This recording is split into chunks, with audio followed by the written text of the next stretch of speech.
This episode of The Clear Out was recorded on the 19th of September 2023 at home in Wicklow. And in it, I look at male desire, male sexual desire.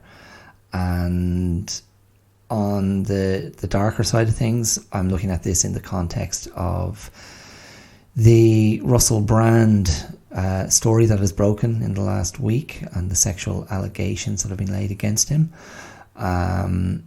But I also look at this idea of male desire, and particularly the idea of repressed male desire. I use the career of Terence Stamp as a stepping off point, and specifically his film debut as a young man in the 1962 movie Billy Budd, which was a version of the Herman Melville short novel of the same name, directed by Peter Ustinov. And so I look at the specific, I spend a bit of time looking at that movie. I talk a bit about Terence Stamp, his own particular allure, and how that kind of dynamic of suppressed or repressed male sexual desire has been depicted in movies, and particularly gay, repressed gay dynamics, or repressed gay desire, closeted male desire.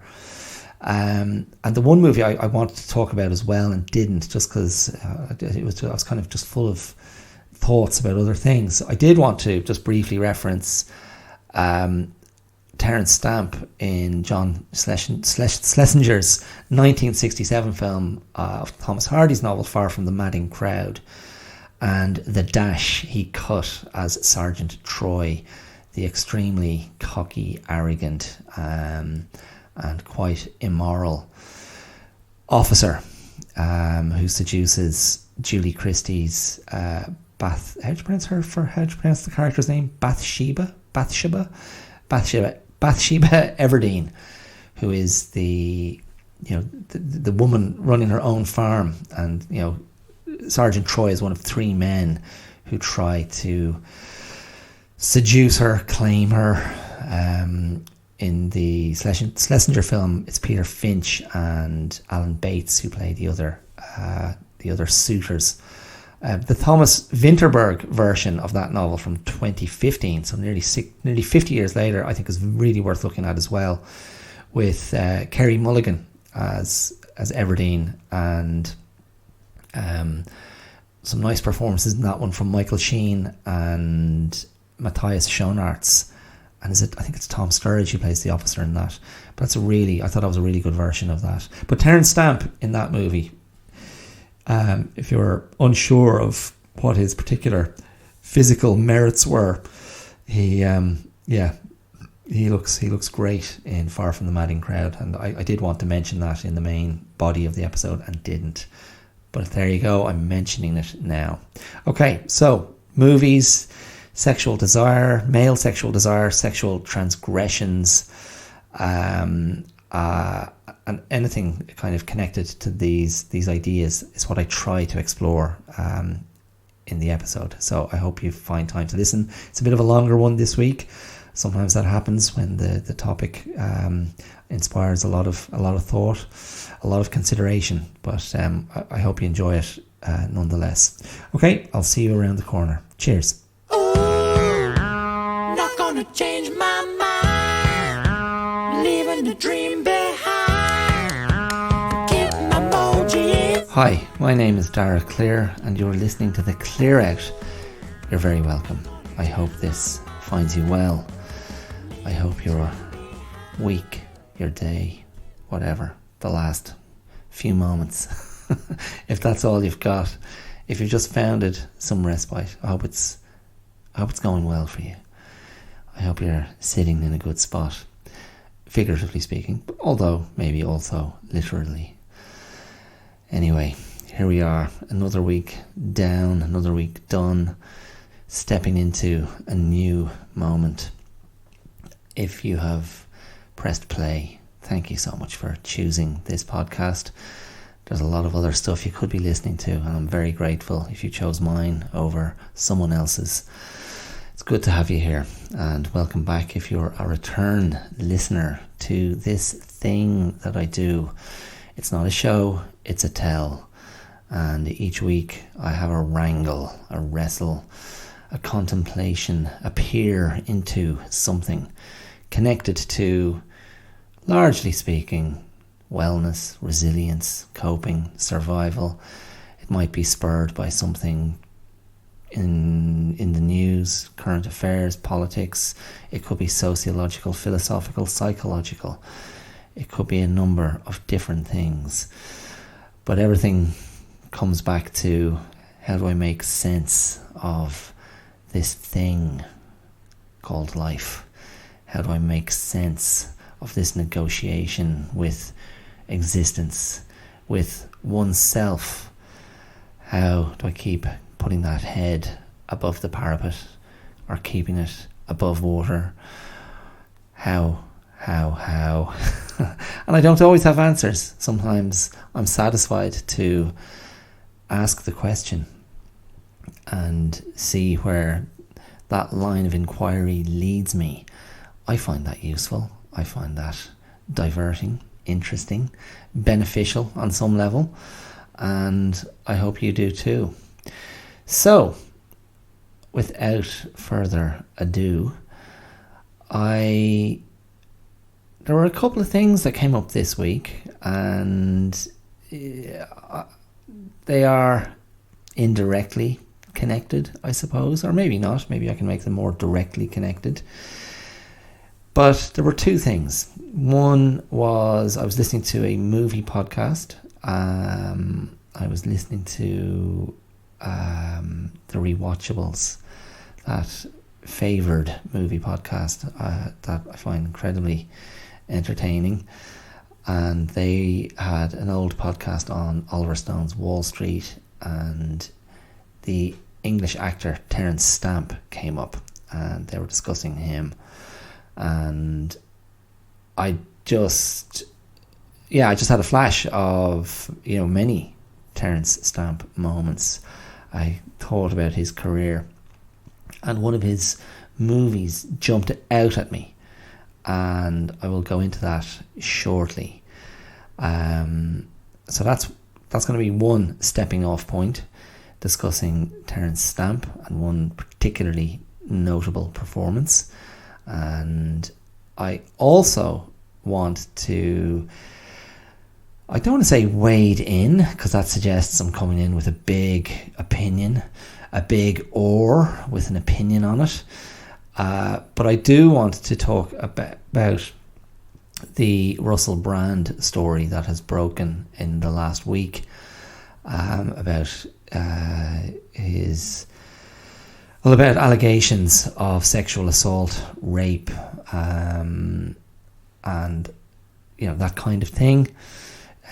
Seems different former sexual partners of his have come out and gone, and have made claims about his conduct, how he treated them, and some of the things he did to them against their will.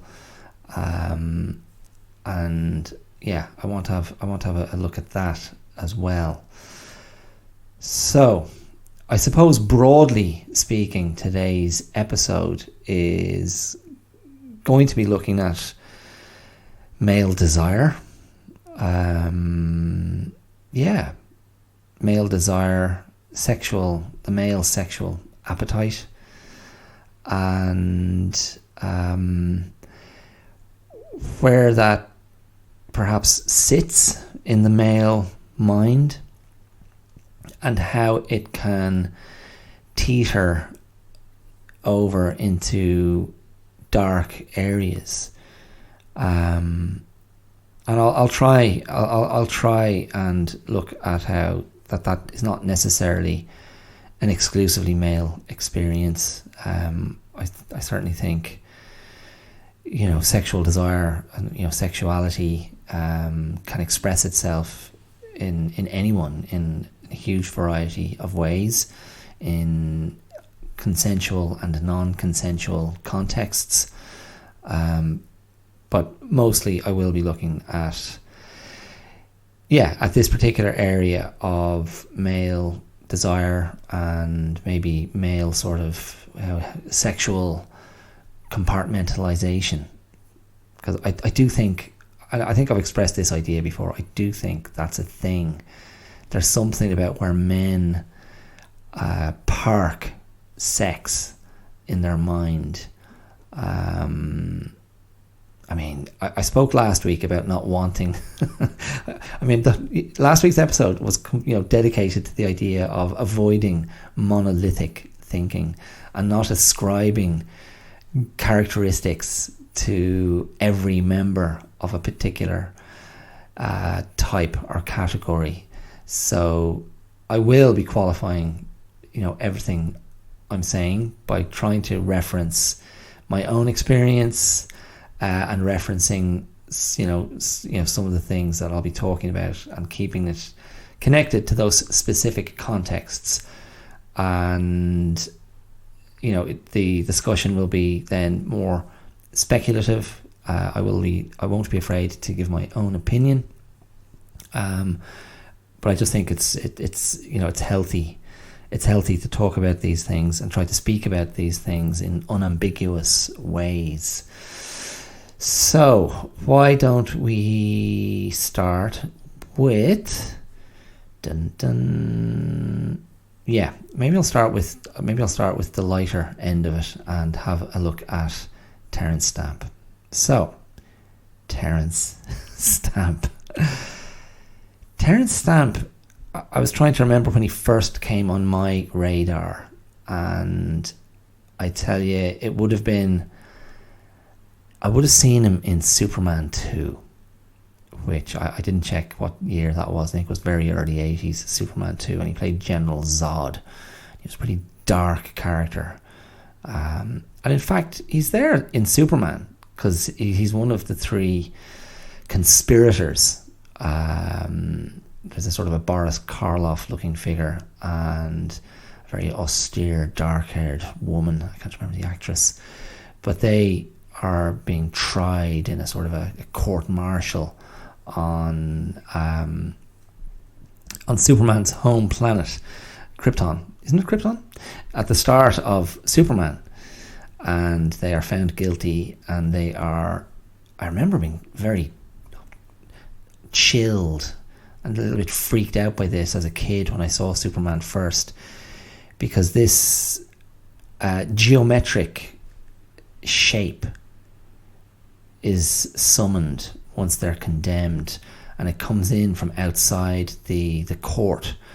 Now it's this futuristic spacey court, so it's kind of open plan. I remember Gordon Jackson was one of the kind of the judges alongside Marlon Brando, and this geometric kind of parallelogram that's sort of glassy and mirrored comes in, kind of spins in from up above and descends on these three figures, all dressed in black, these kind of mutineers, these rebels, anarchists, whatever.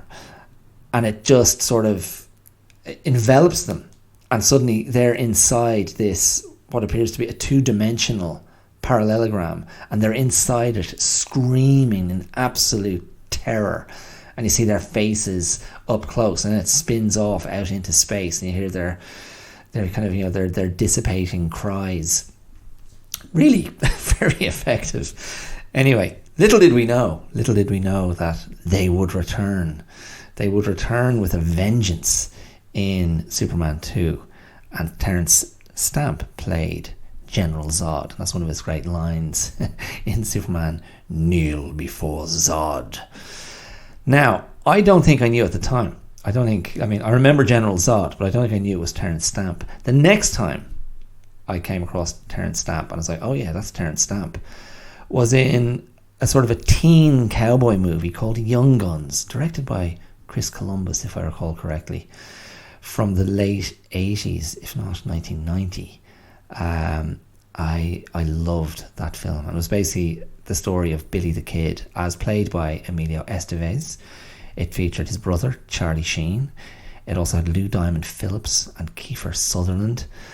and then completing the gang of young outlaws was Casey Simasco and Dermot Mulroney. And in this version of the William Bonney story, these were young ne'er-do-wells who had been taken under the wing of a sort of gentrified cowboy, an Englishman, whose name I forget the character's name, but he runs a tight ship on his ranch, and he's trying to improve the young guys, and they have to take turns reading and improving themselves while running the farm. And that character was played by Terence Stamp with a sort of quiet, authoritarian dignity and warmth and good humour. And the young men in his charge clearly had great regard for him and respected him. And he is the victim of a really awful assassination by the henchmen of the villain of the piece, played by Jack Palance. And it's a great little revenge movie. And the Jack Palance is the corrupt rancher who's like basically going to do what he wants and to take over what he wants. And he sees Terence Stamp's character, whose first name I remember was John. He sees him as a threat and doesn't like what he's doing with the young guys. And Jack Palance is great. He's a brilliant villain. But the whole movie becomes this kind of, the system against the young guys, and they become the renegade outlaws. But we know that they've been wronged, so they have, they're righteous. And it's a great little movie, and it actually stands up quite well. There's some great action sequences, some very nasty killings, and Emilio Estevez is the live wire Billy the Kid. In what I thought then, and still appreciate now, I thought it was a great, great performance, just full of sort of manic madness, and pathological disregard for life. But I thought in particular, Kiefer Sutherland and Lou Diamond Phillips were possibly the two coolest guys on the planet at that time. And Lou Diamond Phillips had a storyline, he was the sort of the wronged American Indian, and he had that kind of burden, the blood burden of his people that he carried with him. It's a very funny scene where they all take peyote and get high off their heads and are chanting and rambling or reciting poetry. But Terence Stamp is kind of the moral centre of the movie, even though he is dispatched very early on. And I just remember, oh man, Terence Stamp, what a cool guy. Now, Terence Stamp, the first thing you'd have to say, he's always been a very remarkable looking man with very distinct features, amazing cheekbones and piercing blue eyes and a certain chilliness to his aspect.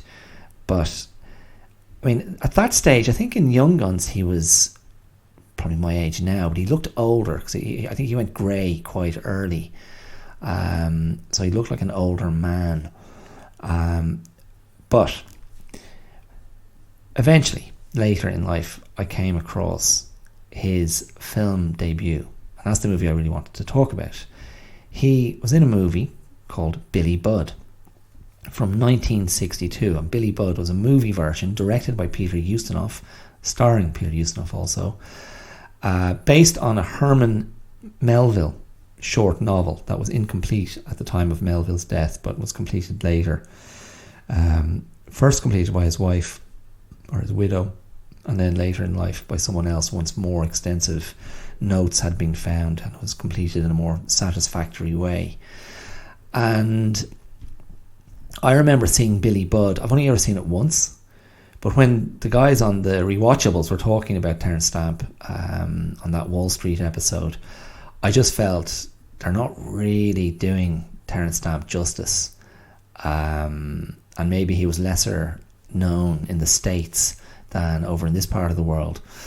But I felt Terence Stamp had a long acting career before he came to Wall Street. If Wall Street was 1987 or 1988, Billy Budd was 1962. I think he was only 24 at the time when he was cast out of acting school.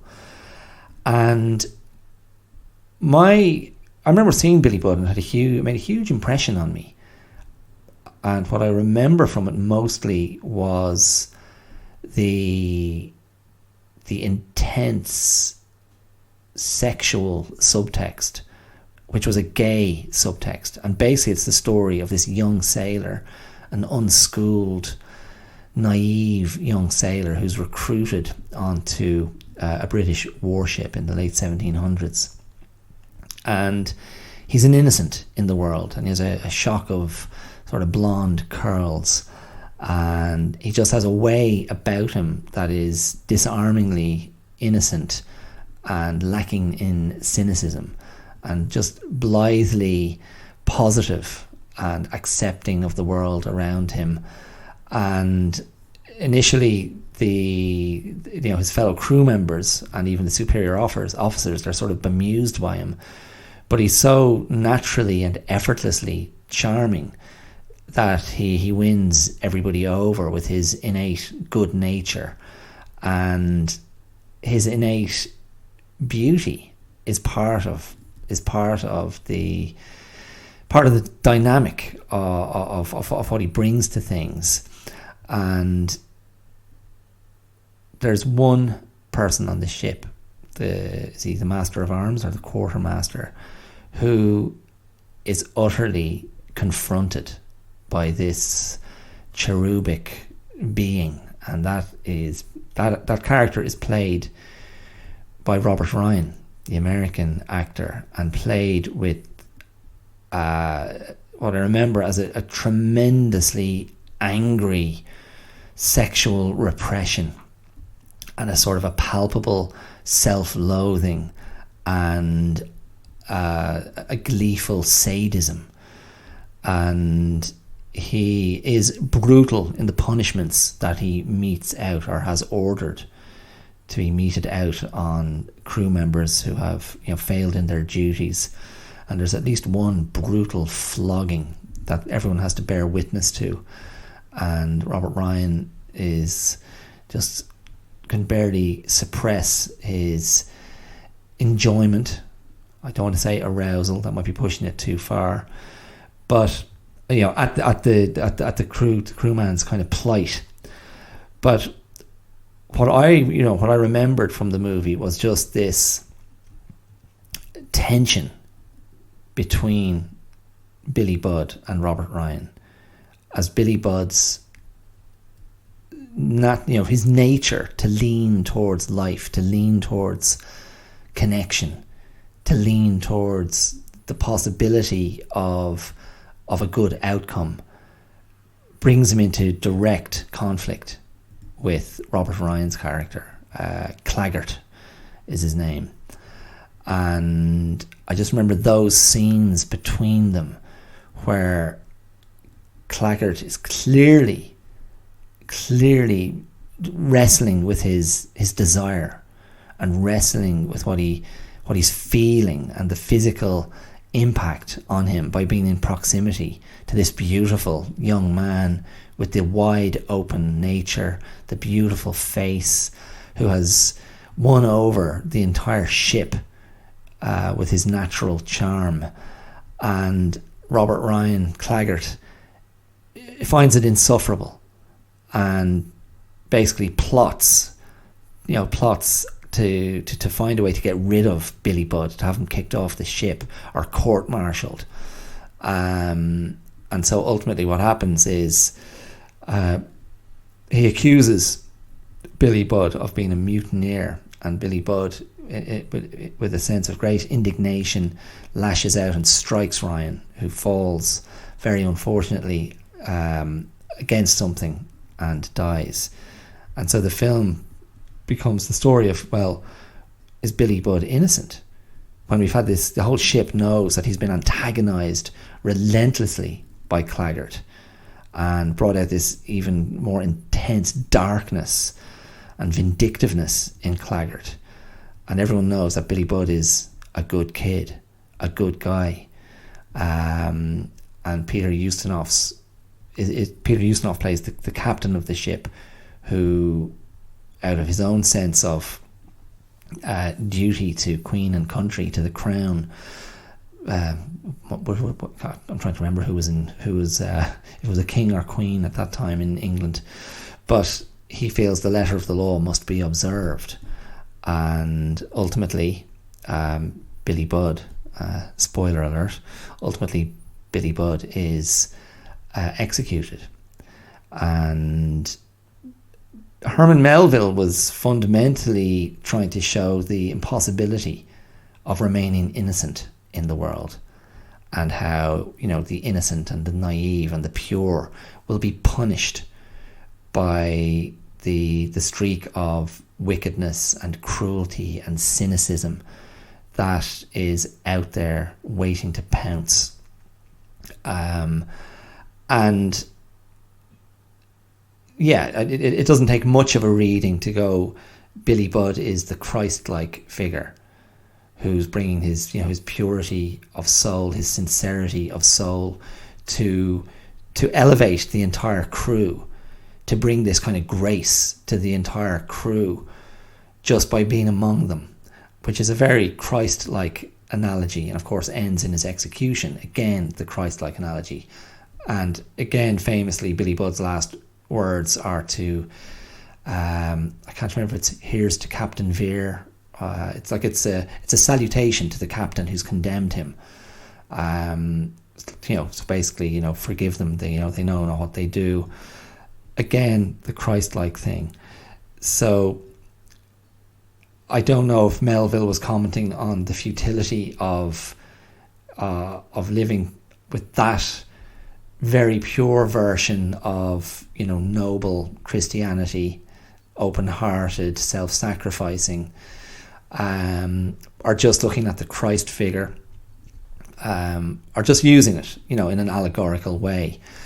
But that's effective in its own right, and there's no question about the malice and the kind of the venal nature of Robert Ryan's character Claggart. But in the film, and I don't know what Peter Ustinov's sexual leaning was. I think it's been speculated that he was gay, and certainly he had characters throughout, in his filmography where he played with that identity. I feel in Spartacus he was sort of a lascivious slave owner. But in any case, whatever. That's maybe that's neither here nor there. I certainly felt watching it, and I probably haven't seen it in over 20 years.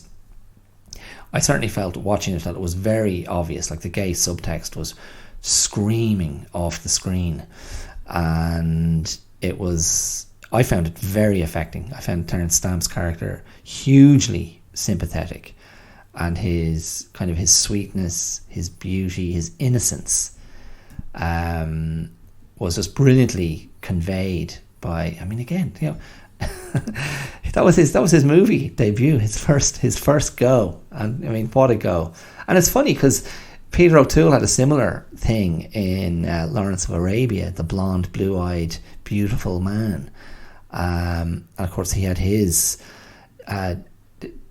awful sexual confrontation when captured by the Turks, sort of halfway or 2/3 through the film. And thereafter in Lawrence of Arabia, I've spoken about this before, thereafter in Lawrence of Arabia, his innocence is gone, his idealism is gone, and it awakens a bloodlust in him, because I think the suggestion is that he was raped by the Turkish officers when he was captured, and he has a desire for revenge that he can't control, and the next time he goes into battle he takes no prisoners whatsoever, and it's a key turning point in Lawrence of Arabia, and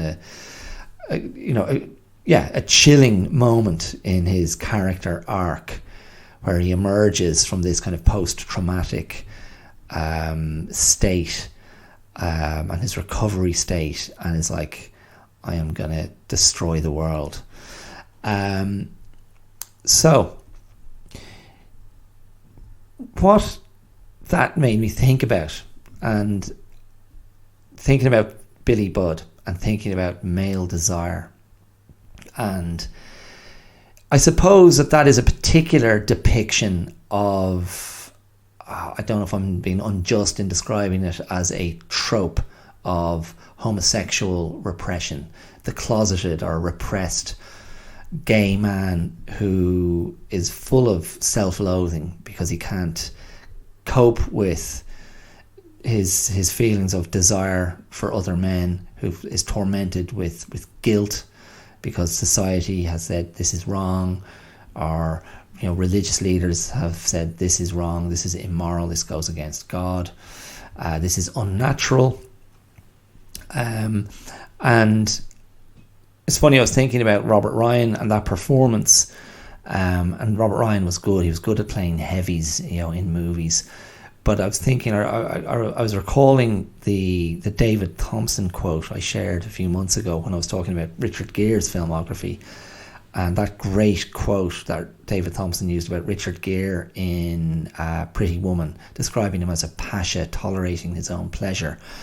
And in Billy Budd, Robert Ryan is completely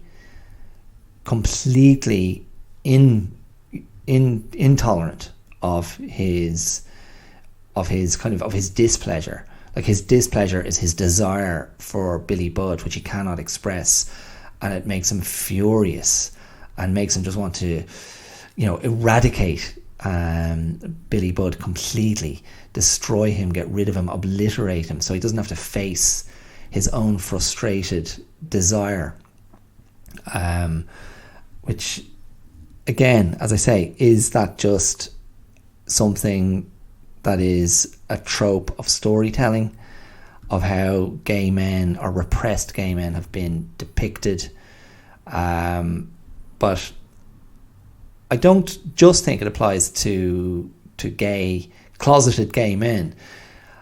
I think it's often a very successful depiction of sexual repression, of someone who is in denial about their sexual desire, who is completely uncomfortable with their sexuality, who is often in a role of power, in a role of official service, who may be tethered to a greater institution, who may be tethered to a religious institution. And I tell you what character comes to mind, and again, I've discussed this movie before as well, if only in passing, but the I can't remember what his actual title was, but in the Walt Disney film from the mid-90s, The Hunchback of Notre Dame, he's not a bishop, but he's high up in the church, and he's there in Notre Dame as the highest, holding the highest religious office. And there's an extraordinary sequence in that movie which is surprisingly dark, considering it was in no way was it not a kids movie, but there's this extraordinary sequence where this figure, it's driving me mad now trying to think what the character's name was, but he is in absolute sexual anguish and moral, of course this is a huge part of it, the moral anguish, because his sexual appetite has been absolutely set on fire by the gypsy girl dancing in the square in front of Notre Dame, voiced by Demi Moore, if I recall correctly, in the movie in question. But there's a sequence where he is just absolutely in torment morally and sexually over what he is unable to express, and again it gets channeled into his anger and his mistreatment of Quasimodo, and his manipulation, his emotional manipulation and cruelty as he expresses it towards Quasimodo. And again, it's about control and suppression and repression, and it's vicious and nasty and very, very dark. what is that character's name? Anyway, who cares? But you get the idea. So that's definitely a type. It doesn't just have to be in the world of closeted homosexuality. But to give another couple of examples, I think famously in Sam Mendes' American Beauty from 1999, again, another movie I have not watched in a very long time, which is, well, for me, it's almost literally half a lifetime ago, because I was 25 when I saw that in 99.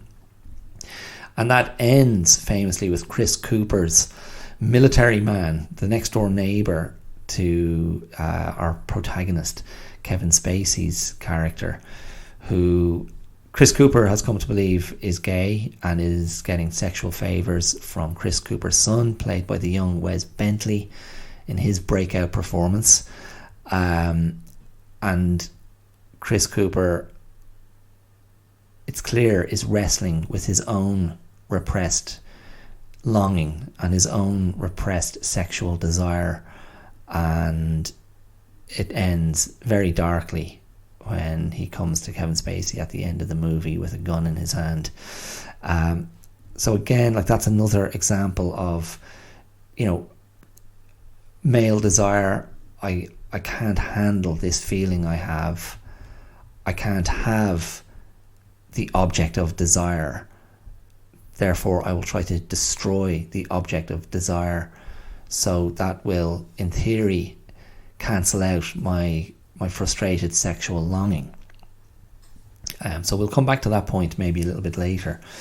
Another movie I thought of, again with a dark ending, is Alan Parker's Midnight Express from, I'm going to struggle to find the year, but mid-70s, I guess, late 70s, which is based on the true story of a young American who's caught trying to smuggle hash, bars of cannabis resin, out of, is it Turkey again? And then he goes through hell in this brutal Turkish prison. Brad Davis playing the young man in question. John Hurt in a very memorable role in that movie. Is Randy Quaid's in that movie as well, isn't he? But at the end of that movie, Brad Davis, the young American, is brought to the kind of head warden's office, who we've seen to be a very brutal, sadistic man. And it's clear that he wants to be sexually gratified by Brad Davis. And that has a brutal ending as well, which leads then to Brad Davis's successful escape. But again, you're getting that very dark expression of male desire and of male sexual assault and moral compromise. And those scenes, those sequences in movies they've always jumped out at me, because they're confronting, they're scary, they always feel to be quite true. They always feel, I believe this is out there, and they're maybe not so much in American Beauty. The other examples, like from Lawrence of Arabia, Midnight Express, Billy Budd, the sort of the emotional cost and the emotional stakes they just feel very, very high. And then when there's a power imbalance, there's an extra level of brutality. There's an extra level of injustice. There's an extra level of inevitability. And that would have played out very clearly in Billy Budd, in Lawrence of Arabia, because he's a captive. In Midnight Express, again, a prisoner and a prison officer. And again, to my kind of younger mind, I just always found these scenarios absolutely, fascinating, because there was always a tragic component to it. The helplessness of the victim, the innocence, perhaps, the brokenness of the perpetrator, that was never lost on me as well. There's something really perverted and twisted, and I use the word inevitable again, because they are just locked in that place, and they will act out in ways that will result in sexual gratification, or the removal of what provokes that desire. So there you go. That's my that comes from thinking about Terence Stamp and remembering Billy Budd. Billy Budd, again, if you're familiar with it, you're probably aware that it was made into an opera in later years by Benjamin Britten. I think a popular, successful, and often performed opera. I've seen clips of that online, some really impressive looking stagings. But one to go and find, one to check out. And that cast in Billy Budd is sort of a who's who of great British character actors of the time. And you run through the kind of the class system, of course, on any ship of that time, because it's officers from the gentry and then everybody else, kind of common men.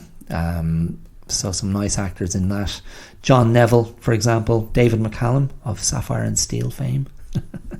That's a bit of a dated reference. He was in one of those American shows, wasn't he? Was he in a CSI, or was there one? I'm trying to think. Was there one with John Herman? I'm not sure now. I'm on shaky ground. The man from U.N.C.L.E., of course, David McCallum. The great Ray McAnally, the great Irish actor Ray McAnally, is also in Billy Budd, 1962. So, good stuff. Well worth checking out. If anything else comes up movie-wise, I'll throw it back in. But I'm going to jump ahead then to this current news story. I'm hesitating to use the word controversy because I don't think it is a controversy, about Russell Brand and the allegations that have been laid against him.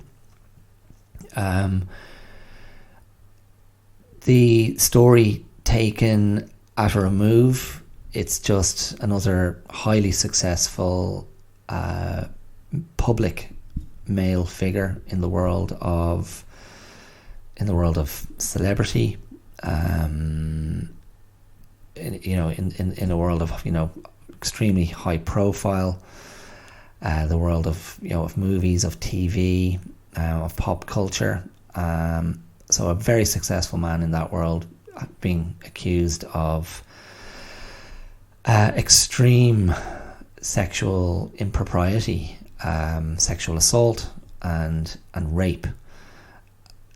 So if you just look at that, is there any part of that is there any part of that you hear and go, this is unprecedented, or this is really shocking, or this is so surprising? No, there's not. There absolutely isn't. And then you go to the specific and go, okay, Russell Brand. Look, I have no stake in Russell Brand. I've never been particularly a big, a fan of his. He's got that type of, abrasive personality that I don't find that interesting or funny. I've certainly felt I've always been broadly aware of what he's been doing at any given time, publicly, that is. And seeing him in a couple of different movies, and TV appearances. I know he's had a hugely successful YouTube profile or channel over the last few years. I'm aware he's leaned in a little bit to conspiracy theories and presented himself as a bit of a truth sayer, in a world of ever more unreliable news sources.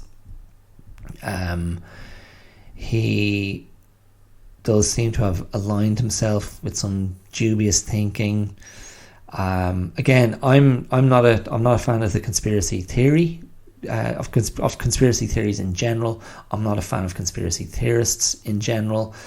I'm very suspicious of that form of exceptionalism, which is what I think it is in a lot of cases. It's a way people, I think a lot of people are attracted to that because it gives them a sense of control. It gives them a sense of reduced helplessness or hopelessness, because they feel like they know what's really going on.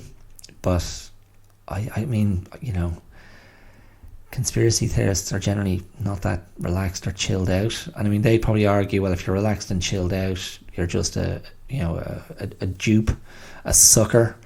You're just a sheep. You've taken the opium. You've drunk the Kool-Aid, and you're just a blind follower. If that's what they can think that if they like. I think there's it's not a zero-sum game. You're not one thing or the other, and that's it. I think you can step outside that and go, yeah, of course there are machinations behind the scenes that would not thrill us. We know the people who are meant to be better fail constantly. We know there's endless compromise. We know there's corruption. We know there's moral failing. We know there's extreme cynicism and dishonesty. But what can you do in a way? I mean, that sounds like a total cop-out. What can you do? I mean, I think I try to remain very clear about what I feel is a useful contribution to the world. If you're someone who thinks about things a lot, as I do, and is often concerned about the state of the world, as I am, I try to remain clear about, well, what do I think I can do that might be of use? It's as simple as that. So I'm under no illusions as to I'm going to start a movement, or I'm going to go and change things, or I'm just going to go, well, look, this is my contribution. The podcast is my contribution. The blog was my contribution.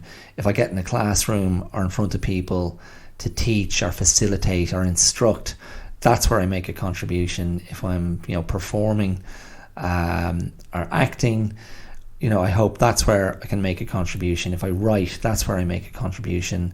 And it's, to name it, it's trying to put something out into the world that's thoughtful, that is tolerant in the right areas, that is intolerant in other areas, that challenges hypocrisy, dishonesty, whatever. And I'm already stopping myself in my tracks, because it's not necessarily about preaching, which is a very different thing, or pontificating, or being pious or moral or moralistic. I mean, there's a difference between being moral and moralistic. But this is it. This is what I can do. I can talk. I can think, and I can talk. And I can try and articulate these things and present joined up thinking, and keep it in this, I hope, relatively balanced space. Because that's what I crave. I like balance. I like order. And I think that helps the equilibrium at large. And so my philosophy ultimately is, all the little things add up to the big thing. That's it. So if this is my little thing, and that's all I consider it, it's just my little thing. That's my contribution. And maybe someone else goes, hey, okay, that's good. And they might have a conversation based on something that they hear here, or something I've written, or something I've said, or whatever. And then that's another little thing. And all the little things can add up to a big thing. It's very simple. Maybe that's incredibly facile and naive, but I have that in me. That's where my optimism lives. That's where my idealism lives. That's where my positivity lives, in those places. I spoke last week about I'm not seeking the apex experience. Little by little, fighting the good fight, one moment at a time. And let's not get too hysterical. Okay, that's a digression. I apologise. So let's go back to brand. So my feeling here is I'm not surprised. These allegations, I've read a couple of different accounts of what certain, of what the women in question have said and have reported to have happened.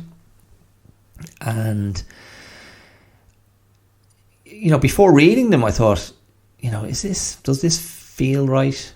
Is this a bit of a hatchet job? Is someone coming for him? Because he's been very outspoken in a lot of areas. And I was a little bit, But when I read the allegations, they seemed to be very believable, extremely believable, quite comprehensive accounts of his behaviour, and his complicity or accountability is, his own acknowledgement of his complicity, his own acknowledgement of his accountability. It seems to be included in at least one of those reports. And yeah, you just come away and go, oh, okay, yeah, there's another guy just going after what he wants and being uncaring of how he gets it or who he gets it from. And yes, I am talking specifically about, his kind of sexual gratification. And it seems in his defense, he's denied these allegations and said everything was consensual. And he still said, look, he's been very open and honest in the past about his former promiscuity. I don't know if that's still part of his lifestyle. I mean, I've zero judgment on that. Again, the whole consensual idea is central to my non-judgment. But it's I think this is an area of huge concern for women, of course, for if they're the victims of this behavior on an ongoing basis. But this area of male desire, we've been exposed to a lot of different accounts of this kind of behavior from different male figures in recent years. Of course, a lot of stuff connected to the Me Too movement, different accounts. In fact, I read there was a news story yesterday about the death in prison of, I don't want to get his name wrong, but I think it's Barry Bennett. Is that what his name was? He was a football coach in England, a scout, who routinely abused young boys in his care, aspiring footballers, and was finally sentenced and sent to prison about 7 or 8 years ago. And he died, I think he was only in his late 60s. Now, I'm not equating Russell Brand's transgressions with Barry, I think it's Barry Bennett. I'm sorry if I've got that wrong. He was a scout for Manchester City Football Club, amongst others. And yeah, there have been some horrible accounts of his behaviour and the impact his actions had on the young men in his charge, some of whom became high level successful footballers, but were tormented by the impact of being abused. I mean, that stuff it's depressing, and this is the kind of corollary to these. Always there's a corollary to these stories. The thing that runs side by side is how many blind eyes were turned, how many people looked the other way, how many people suspected but didn't say, how many people knew but didn't say.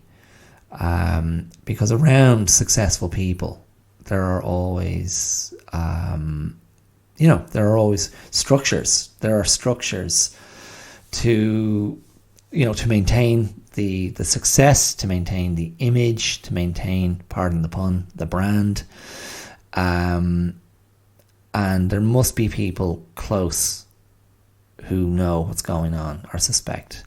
And you only have to, scratch the surface of abuse within the Catholic Church and Catholic organisations and institutions to know how an entire institution can look the other way and do a Pontius Pilate on it and wash their hands.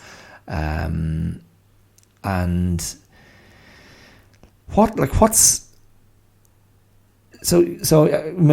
my next thought there naturally is what's at stake. What needs to be protected? I mean, the Catholic Church, there was huge wealth, there was huge property, there was huge moral and social and political influence, depending on what part of the world they were. And that's what they were protecting. And protecting, the tentacles of that protection, this dark entity at the heart of the corruption and the hypocrisy within the Catholic Church, and the lengths they went to protect these predators, in these, in tiny parishes, and districts and church, prefectures or whatever all around the world. It's astonishing when you think about it. So, but you can understand what's being protected. But then when you get like an individual, because Russell Brand, for example, is not an institution. The footballing scout I referred to before, he was not an institution. Now, he was part of a culture and a larger system. But yeah, like Russell Brand is one guy. Now, I know he's a very successful guy, writer, actor, comedian, wellness advocate, I gather. I hadn't quite picked up on that. I mean, I know Chiara, my wife, has one of his books, which is, I think, fundamentally a kind of a treatise on addiction and how we habituate ourselves to certain behaviours. Now, I don't know in Russell Brand's mind if he's like, well, yeah, I'm an addict, that's part of my personality, and sex addiction. I don't know. I've never heard him refer to himself as a sex addict. I'm not. Again, I haven't followed him that closely. But yeah, like, I wonder, who was protecting him. I wonder what his persona is like behind the scenes. Because I certainly feel he's always presented himself as quite an authentic person. Like that is part of his persona. I'm just a guy, and I've been an addict. I've tried to deal with I've tried to deal with my demons in a very open way, and certainly he's been very open about talking about that part of his life. I've always felt inclined to acknowledge and applaud that part of his journey. But this part of his journey is less worthy of applause, to say the least. And what it's doing for me is it raises this question for me, which I think I've touched on this before. And I'm going to tether this back to Billy Budd, and maybe tether it back to American Beauty, and maybe tether it back to Lawrence of Arabia and the other movies I referenced. But this idea of the male compartmentalization of sex, that sex lives in its own discrete place. So maybe in the male mind, a man can be, and this is just me speaking, this is my opinion, but a man can be kind of very functional, balanced, moral, if we want to use that word, upstanding. I mean, these are very loaded words. And let's use, the biggest inverted commas word of all time, normal, in all these different areas of his life. And there are no reasons for concern. Just a normal guy in all his normal, mundane, completely boring imperfections. And yet, in his sexual mind, his sexual being, his sexual self, something lurks there that, given permission, or if not permission, freedom, or given the sense of freedom / I will not be caught if I do this, that man will give full vent to the range of his desires. Now, I'm not going to put labels on the moral implications of those desires, because within a consensual context, do what you want. A consensual adult context, do what you want. That's just part of human expression. It's human desire.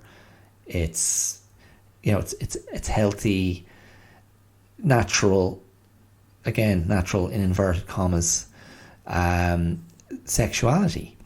And between consenting adults, 1, 2, 3, 4, however many, go your hardest. That's your freedom as an adult. Do what you will with your body and someone else's body if they're on board too, and that exists. That's all out there. But here's the thing: my uncle. Speaking of sexual deviance, my uncle frequently sends me articles, and others. He's a very busy emailer. Hi Brian in Cyprus. I don't think you ever listened to my podcast, but I'll shout out. I'll give you a shout out anyway. So my uncle Brian is always sending emails, often connected to the worlds of art and the arts, and performance and literature, movies, and often politics, geopolitics, stuff to do with Ireland. So you'll find articles, typically from the London Review of Books, the Paris Review, the New York Times, the Guardian, and I'll get an email and it'll just be, a link to an article or a recommendation, or it'll be the, article in its entirety. And I don't read them all. In fact, I'd say a tenth, if even that. But I'll always look and see what they are, because they are often of interest to me, and I'm happy to be directed to something like that. But he sent me one just the other day, and I read it, and something in it really, really jumped out at me. Let me just see if I can find it here. So this was an article written by a female writer, Jareen Tan, if I remember correctly. From, what was it from? Let me see what it was from. Sorry, it was from, oh no, it doesn't say what it's from. Oh no, it does, New York Times, under a series from the New York Times called Modern Love. The title of the article was called Pinned Under the Bodies of Men. And ultimately it's the story of, this woman's writing about she references two different experiences. One was more a relationship than an experience, but they both involved kind of transgressive sexual behavior, her being the victim of that behavior against her will, from two different men in her life, in her younger life, and the trauma that she carried with her.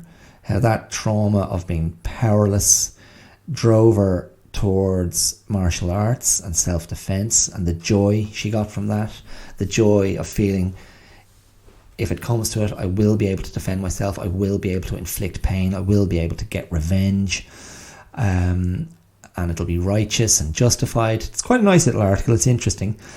And then the upshot of it is that, you know, she was in a relationship with a guy, very happily in love. In fact, I'm not sure if it might even be her husband. And he is also doing martial arts, a different martial art.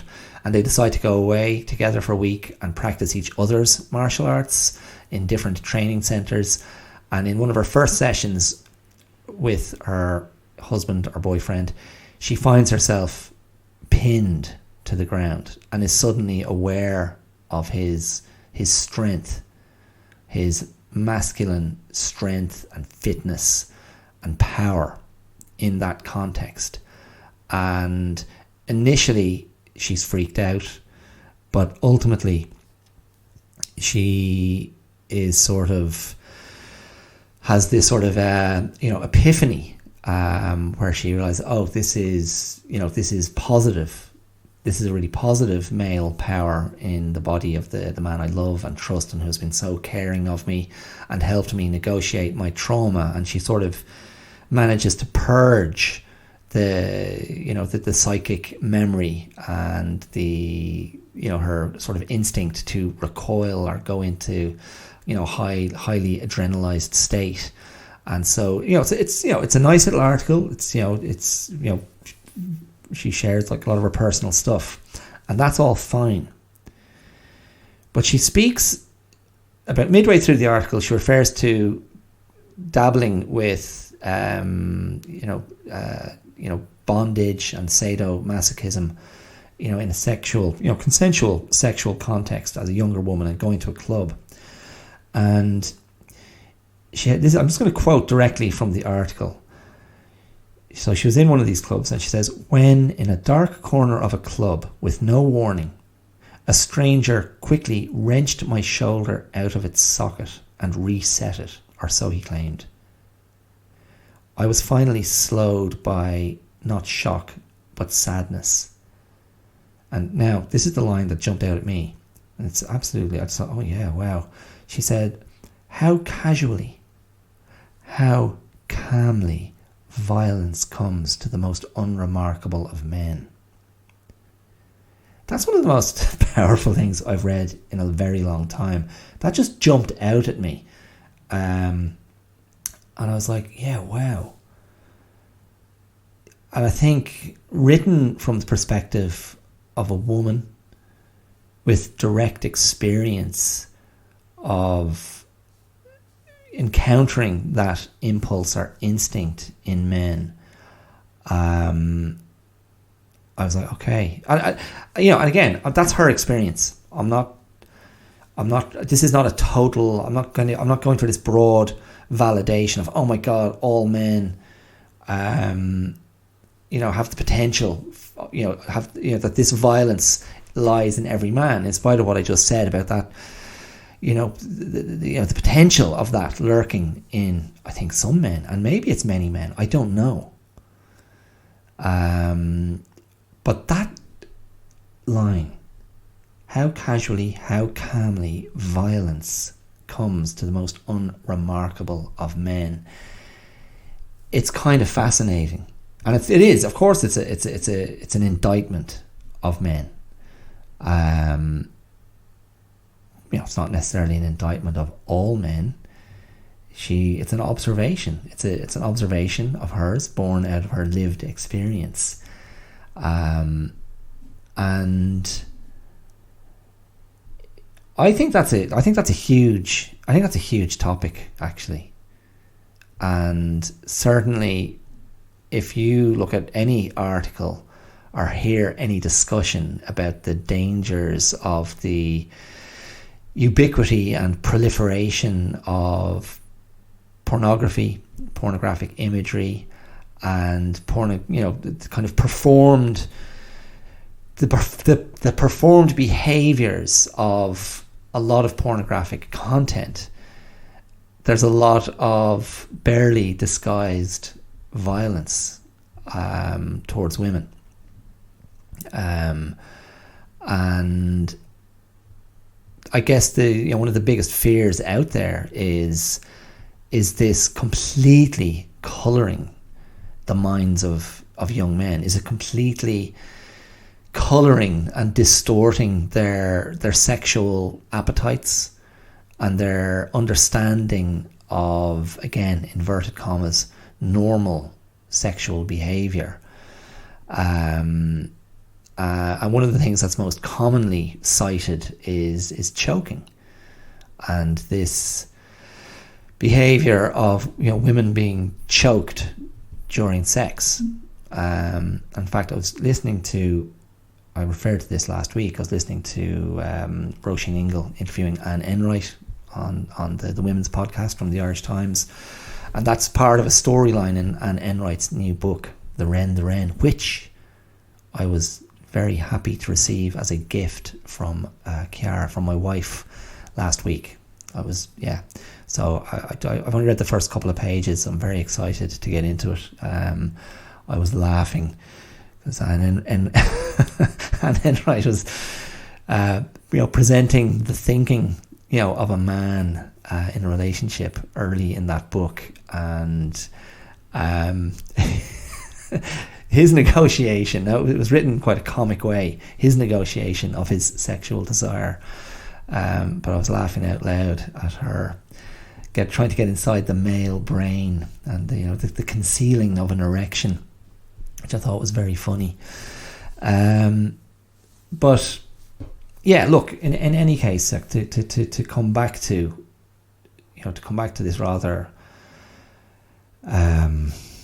unpleasant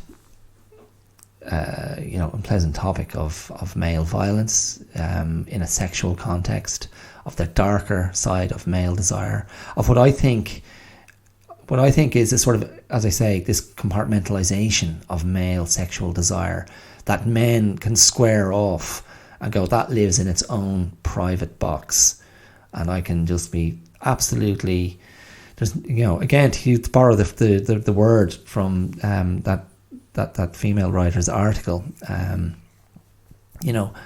every other way I'm unremarkable, but maybe all of my repressed stuff comes out given the first opportunity.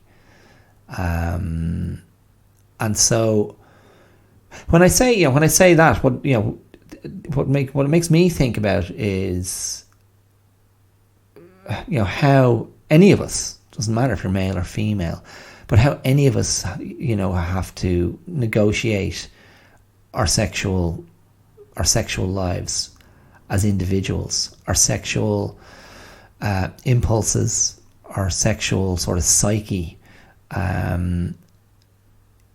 It is up to each of us as individuals, I think, to work that out and get, negotiate it, contextualize it, understand it, and it has to live in the real world as well, and hopefully within a consensual relationship, that's where it can live happily and play out in a healthy, functional, gratifying, satisfying way. I mean, that's certainly how I conceive of sex. It's not meant to come at the expense of another, and it's not just meant to be something that is satisfied by, again, I'm speaking from like a male perspective, it's not something that is just meant to be satisfied by female sexual utility, which I think is out there as an unspoken idea, and maybe it is a spoken idea. And certainly the way, the female sexual form is presented relentlessly across media, that's the message that is just being battered into our heads constantly, that female sexual utility and availability is the number one the number one sort of desirable trait, or the number one thing to recommend about women. And it's it's disastrous. If you come away from that and go, oh yeah, that's the truth, that's how I see women, like it's just so extraordinarily reductive and unhelpful and ill-informed and warped, and damaging. Yeah, I don't know. It's it's like it has to be challenged in a way that is about education, that's about self-examination, that's about understanding, and that's about avoiding the pitfalls of repression, and avoiding the pitfalls of the resentment and the anger that can accompany repression.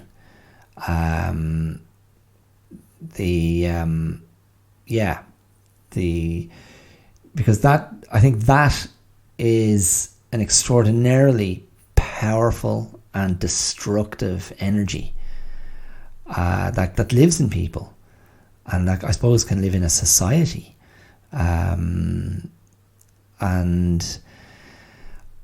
I don't know what the larger answer is to that question. I come back to my philosophy expressed earlier about the little things add up, but I think I certainly think being unafraid to speak about these things and talk about them in an open way.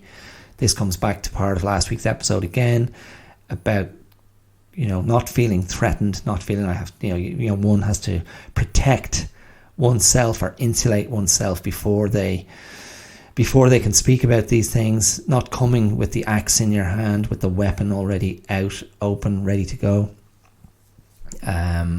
but looking at it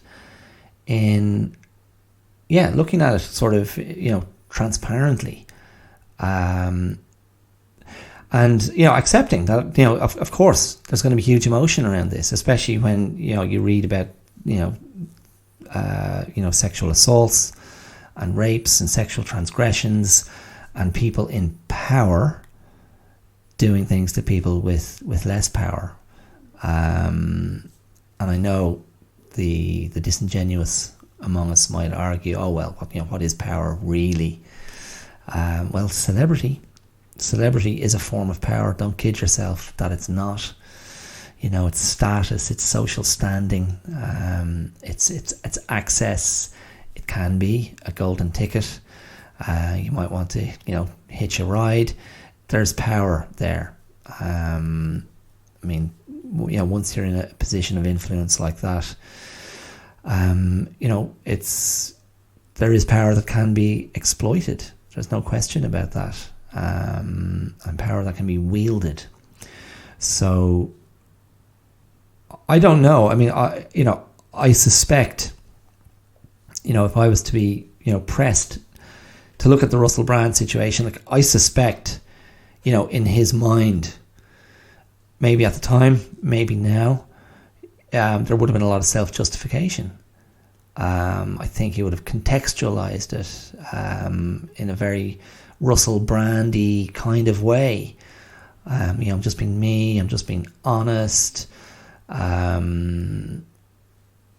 was a way that he presented himself in an almost I don't know what the word I'm looking for is here, but not a feat, but I always felt there's a sort of a slightly kind of there's a sort of a femininity to how Russell Brand carries and presents himself. He's not typically alpha male in any sort of gender normative way, not butch, verging on gender fluid. Is that, am I mad? That's my perception of him. And yeah, I just have a feeling, that's my instinct, is that like he would have had a very self-justifying frame around those acts. if they're true. And again, I'm not saying if they're true to undercut anything that I've said, but in theory, we're going to go with the idea of innocent until proven guilty. But the allegations that, the accounts that I read, they seem extremely plausible and believable. So yeah. Okay, so look, I think that's it for today. That's probably enough about all of that. There probably were some other avenues I could have gone down and explored. Do you know what I wanted to do and I didn't? I wanted to read you the Bosley Crowther review of Billy Budd from 1962. So why don't I finish with that, okay? Just so we're not stuck in the world of sexual allegations. I found this very interesting review. It's very positive. It's a very positive review. Bosley Crowther, if you don't know, was the film critic for the New York Times for 27 years. Born in 1905, died in 1981, I think. Just one of those big, high-profile movie critics. And he, you go back and read, if you're looking for movie reviews from the mid-20th century and earlier, Bosley Crowther, he will come up again and again.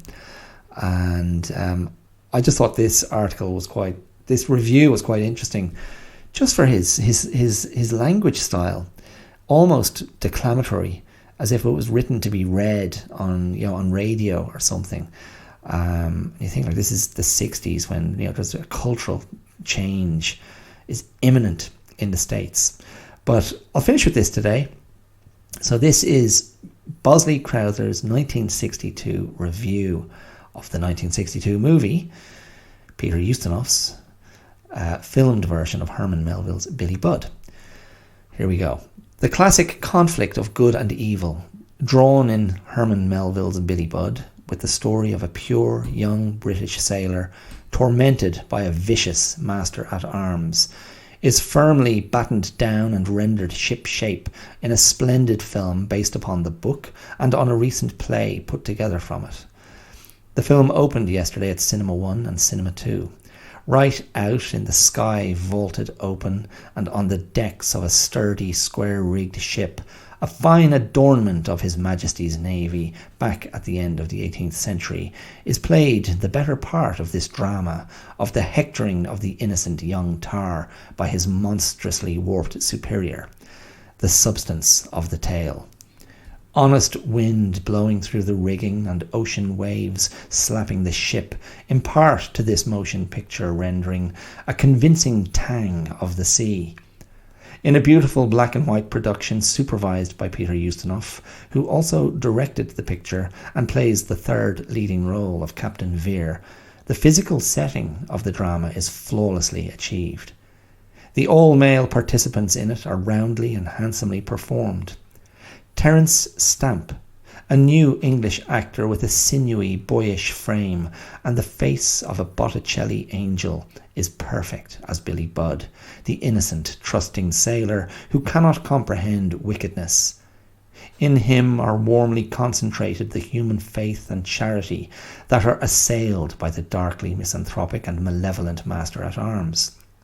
How this lad endures his torment until moved to strike the mortal blow that plunges his sweet and generous spirit into the cold machinery of the law. How, with a brave and magnanimous salute to his final judge, Captain Vere, he then accepts the heartless verdict that he must die for the unintentional deed, is a moving display of human splendour. Billy Budd, in character and in performance, is almost too good to be true. On the other hand, his tormentor, as played by Mr. Ryan, is a creature of cold, sadistic fervour. He is a Melville symbol of the cruel and completely unalterable evil that endlessly runs through the world, blind and without apparent reason, like a tornado or a forest fire. Except that Mr. Ryan speaks a curious brand of English for the times, he puts forth a taut and chilling picture of the demon master-at-arms. Mr. Ustinov's performance of the hard-pressed Captain Veer, who must elevate the law over justice, is a little too petulant and soft for the full effect of this character, which must represent rigid rectitude. Captain Veer is an iron-bound stalwart, whose figure and attitude have no room for the pouting hesitation and excessive avoirdupois that, unfortunately, the actor brings to this rather stuffy role. However, Mr. Ustinov's direction of the mutinous lot of seamen in the ship has fetched some salty performances from Ronald Lewis as a doughty foretopman, Melvin Douglas as a canny old sailmaker, John Neville as an officer, and many more. The one shortcoming of the story, as perfect material for the screen, is the fact that its conflict narrows to an intellectual point at the end. The judgment that Billy is guilty of murder and must swing, regardless of human circumstances and the audience's sympathy, is a climax that is not graphic. It is addressed squarely to the mind, and for all the verbal explanation is a little hard to accept. In comes, as a dismal letdown, a negative irony. But in other respects, the drama is as forceful as the wind across the sea. It's pretty cool, no? That's me at the end. It's pretty cool. That's not Bosley Crowther. Anyway, there you go. I thought I'd leave you with that at the end. It's some nice writing, isn't it? Avoirdupois. That's a French word which can be translated as heaviness or weightiness. And in fact, it refers to the imperial system of pounds and ounces as opposed to the metric system. So there you go. That was a word I hadn't come across before. Quite nice though. Avoirdupois. Okay, so that's it. I'm done. I'm done for another week. I hope you found that interesting, diverting, thought-provoking. I hope you enjoyed that time you spent with me here. Thank you very, very much for choosing to listen. And I hope you'll be back for more. If you're interested, you can throw me some love on social media. You can leave a review somewhere. You can rate, you can comment, you can share, subscribe. And if you're so motivated, you could even support this podcast financially using the Patreon link. That's patreon.com/theclearout.